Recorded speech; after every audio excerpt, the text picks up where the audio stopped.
秋田港に到着しました。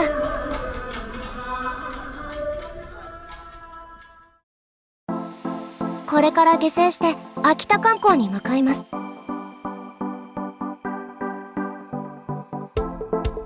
デッキ5の中央階段から降りてデッキ4から外に出ます。下船が始まって少し時間が経っていたせいか寝るのはスムーズでした。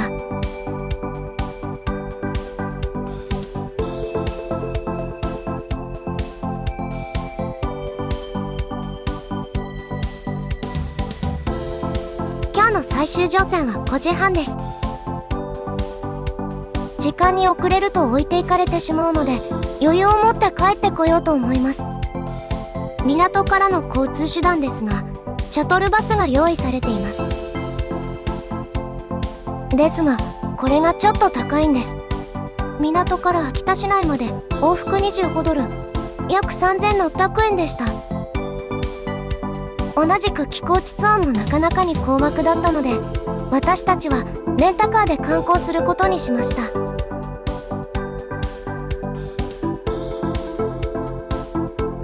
まず秋田駅近くのレンタカー店までタクシーで移動します。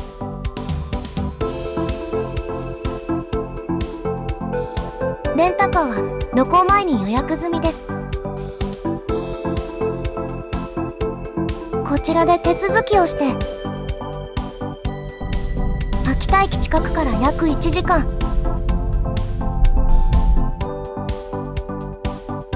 角館にやってきました。江戸時代に栄えた武家屋敷の街並みが残る風情ある観光地です。夏の緑も綺麗ですが春には黒部井としだれ桜が美しい絶景を作り出すことで有名です。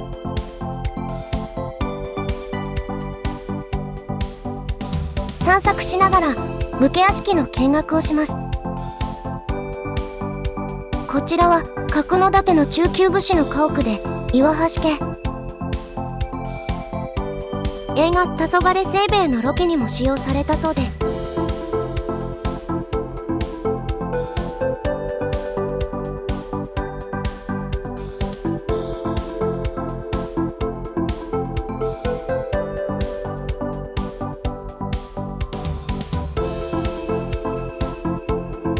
格式高い厄右衛門もあるのは角館の代表的な武家屋敷青柳家。広大な敷地は約3000坪もあるそうです。中は写真のみ OK でした。武器庫、解体新種記念館など6つの資料館があって約3万点もの品々が公開されています。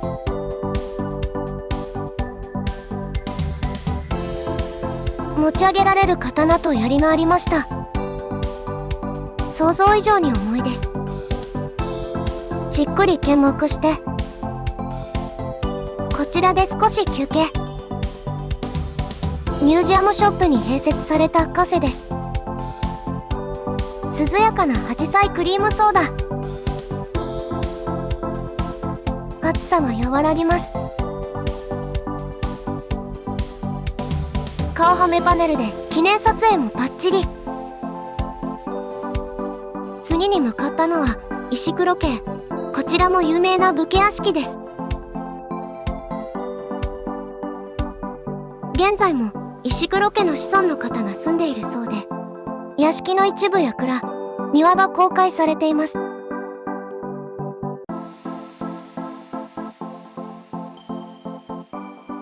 通りにあった生もろこしという看板が気になりました。この生もろこしは小豆粉を型打ちした伝統菓子のことで口の中でほろりと崩れる素朴で優しい味出しました。さてそろそろお昼ご飯を食べたいと思います。やってきたのはこちら稲庭うどんのお店古船堂さん。天井が高く雰囲気のある店内です。どれも美味しそう。夕食がしっかりなのでこの後の寄港地でも昼食は軽めやあっさりしたものを食べることが多かったです。こちらは11種薬味の稲庭うどん。彩りも鮮やか。だし汁が美味しかったです。武家屋敷通りから少し移動して安藤醸造さんの本店にやってきました。レンガ造りが素敵です。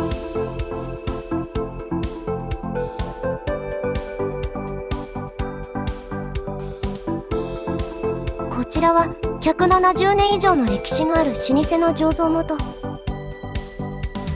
無添加天然醸造の味噌や醤油、漬物などを販売しています。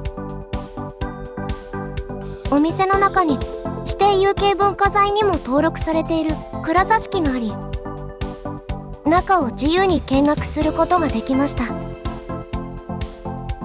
東北地方に現存する蔵座敷としては最も古いものの一つだそうです。畳敷きで蔵の中とは思えない内装。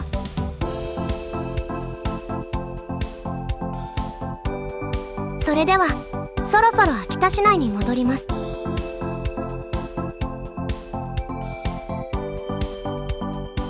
レンタカー店の近くにある秋田県産品プラザ秋田のへやってきました。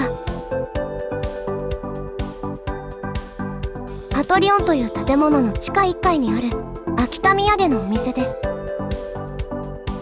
定番から珍しいものまで品揃えが豊富で、お土産を選ぶのが楽しかったです。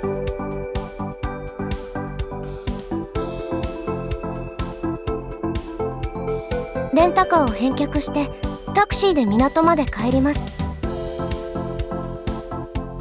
クルーズターミナルではお土産の販売が行われていました。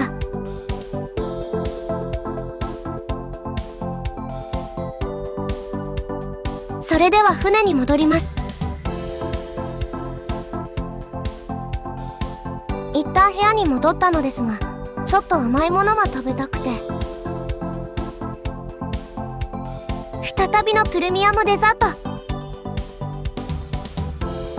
結局消費した以上に食べてしまいます。こ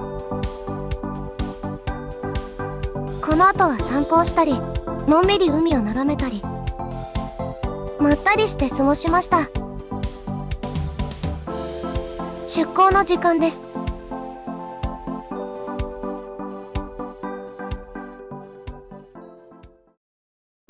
本日のショー、ソウルフルセレナーデを鑑賞し、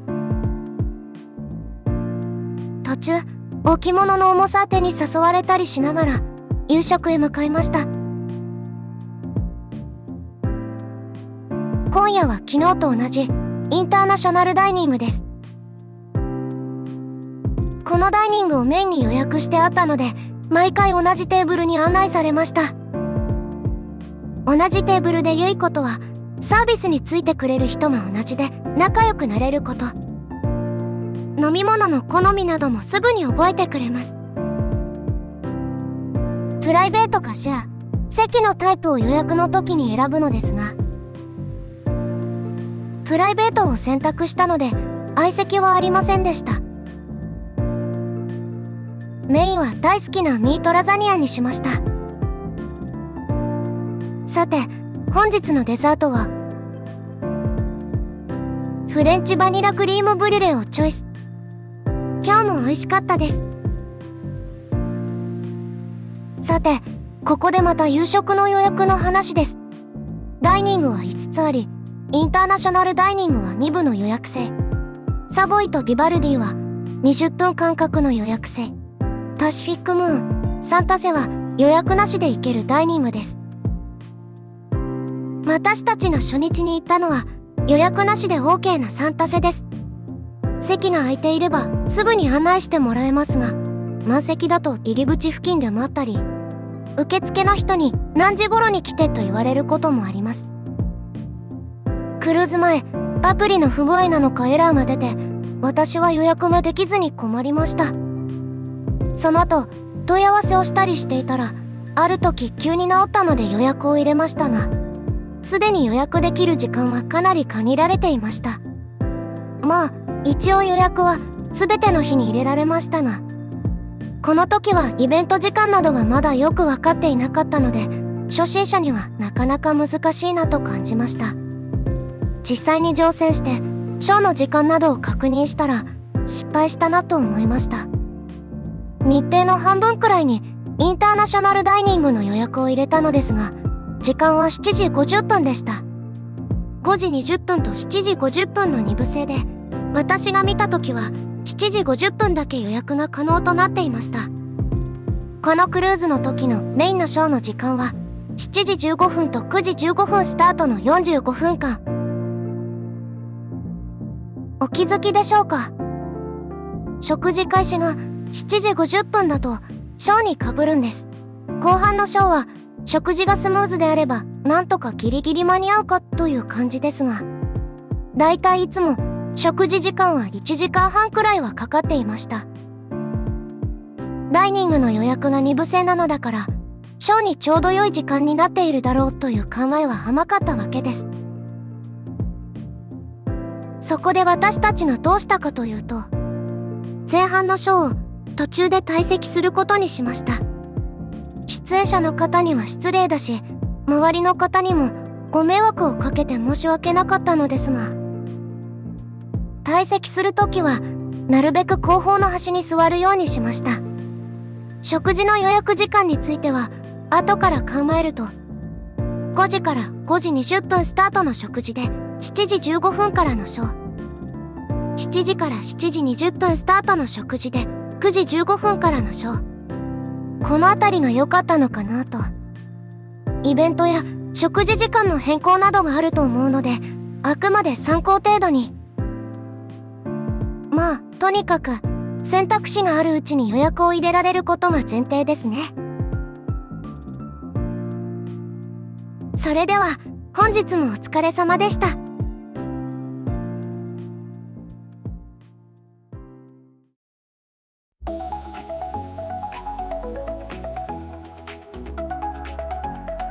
おはようございます。今日は9時に伏木富山に到着予定です。今朝はコライゾンコートで朝食です。普段朝はそんなに食べないのですが、つい食べ過ぎてしまいそうです。しっかり食べて今日も元気に観光したいと思います。日向に接岸しました。この日もレンタカーを使うため、まずタクシーで移動しようとしたのですが、なんとタクシー待ちはすごい行列。クルーズターミナルがなく、暑さの中外で長時間並ぶのは大変でした。結局50分近く待ってぐったり。伏木富山港は富山県の高岡市、射水市、富山市にまたがる交易港。ダイヤモンド・プリンセスが寄港したのは伏木万葉埠頭です。富山市内も魅力的ですが、今回は高岡市周辺を観光しようと思います。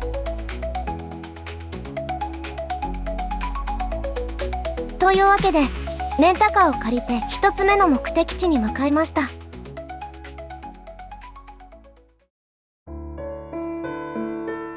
瑞龍寺です。瑞龍寺は加賀藩2代当主前田利長の菩提を弔うため、3代当主前田利常によって建立された寺院です。総門から富山県初の国宝に指定された三門仏殿講堂が一直線に並び、回廊で結ばれた左右対称の美しい構造が特徴です。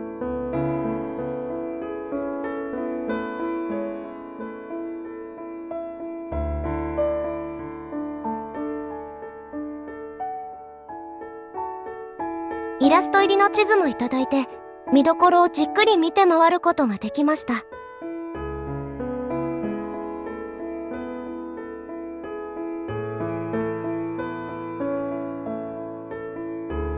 こちらはトイレの守護神、臼様明王と貯東天。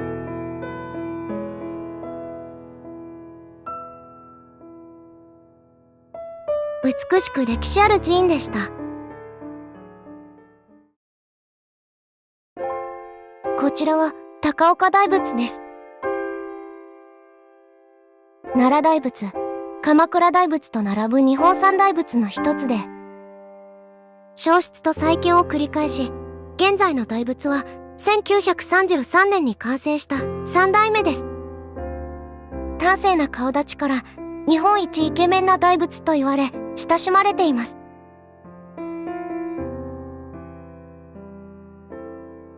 台座内部には回廊があり、2代目大仏の仏塔や仏画などを見学できました。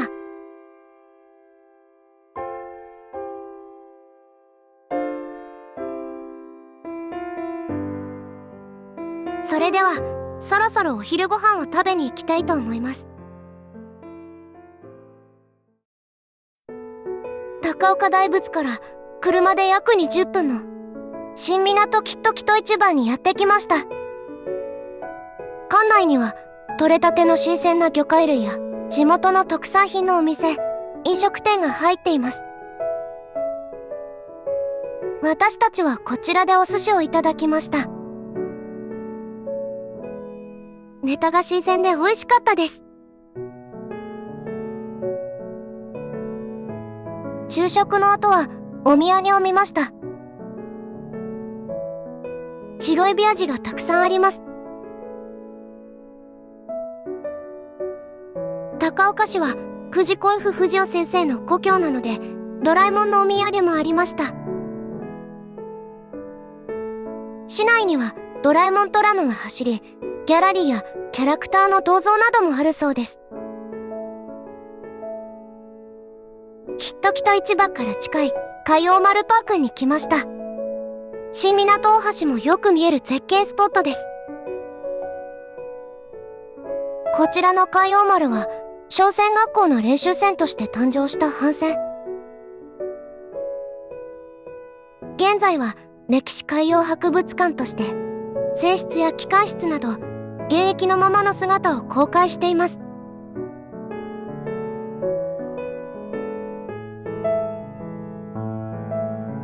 船の内部などはとても興味深かったです。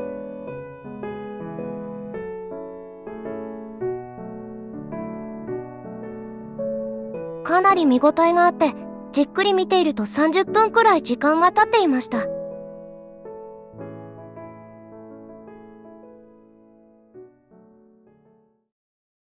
さて、困ったことになりました。レンタカーを返して駅に来たのですが、タクシーが捕まりません。アプリも使えないし、電話をしてもいつ行けるかわからないと言われてしまいました。結局、かなり待ってから反対側の北口へ行ったところ、タイミングよくタクシーが来てくれました。時間に余裕を持っておいてよかったです。無事に帰ってこれてほっとしました。ダイヤモンドプリンセスには客室階にランドリールームがあります。利用時間は朝7時から夜10時までです。今日はここを利用してみることにしました。洗濯、乾燥とも1回3ドルです。こちらでコインを購入します。日本語対応で安心。枚数を指定してメダリオンで支払いを完了するとコインが出てきます。洗濯と乾燥で2個必要ですが、コインが小さくてなくしてしまいそうなので1個ずつ都度買っても良いと思います。洗剤も買えますが、今回は持参したものを使いました。下側が洗濯機で上が乾燥機です。利用可能な状態だと3ドルの表示で、利用中だと残り時間が表示されています。空いている場所を探して衣類と、あと直接洗剤や柔軟剤を入れます。ドアを閉めてコインを入れ、メニューボタンを押せば洗濯開始です。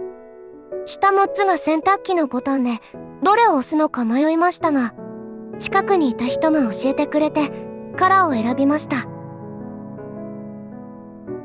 この後、洗濯が終わるまでプールで泳ぐことにしました。外は暑いので室内のカリプソリーフ&プールです。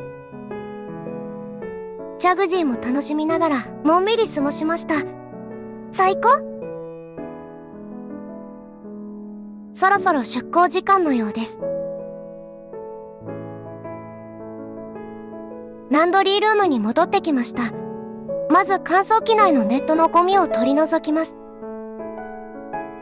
洗濯物を乾燥機へ移し、コインを入れてジョーダンのホワイト&カラーかデリケートを押せば OK です。この後は部屋に戻ってシャワーを浴びて着替えてプリンセスシアターに向かいました。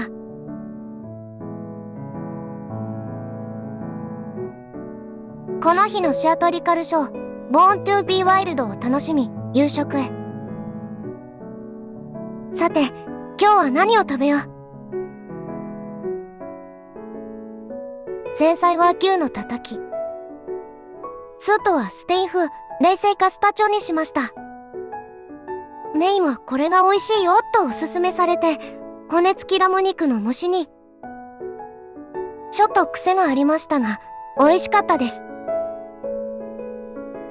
デザートは定番の人気メニューからライチラズベリーローズムースを選びました。見た目も可愛い。